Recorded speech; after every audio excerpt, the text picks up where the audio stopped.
বিশ্বের সবচেয়ে বিলাসবহুল জাহাজটি দেখতে কেমন? চলুন শোনা যাক।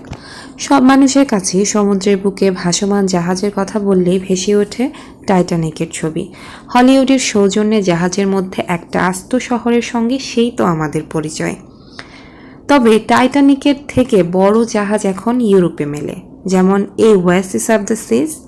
আভিজাত্য ও আকারের দিক থেকে ওয়েসিস অব দ্য সিজ এবং বাচ্চাদের জন্য বিশেষ নার্সারি ও খেলাধুলার জায়গা, আর রয়েছে পায়ে হেঁটে বেড়ানোর জন্য সুদৃশ্য বাগান। বিলাসবহুল এই জাহাজে করে ক্যারিবিয়ান সাগরের বুকে ভেসে বেড়াতে চাইলে কেবিন ভাড়া বাবদ আপনাকে খরচ করতে হবে $1,458। সমুদ্রের দিকে মুখ করে দোতলা সুইট ভাড়া $3,200। মোট 9 রাত 9 দিন উত্তর ক্যারিবিয়ান সাগরের বুকে আপনি এই জাহাজ করে ঘুরতে পারবেন। তবে এই জাহাজের যাত্রী হতে হলে আপনাকে 2 বছর আগে বুকিং দিতে হবে।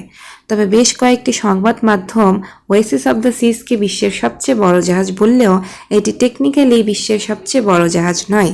এই কোম্পানির আরও একটি জাহাজ রয়েছে যেটির নাম এলিওর অব দ্য সিজ। মাত্র 2 ইঞ্চি পার্থক্য রয়েছে জাহাজ দুইটির আয়তনের মধ্যে।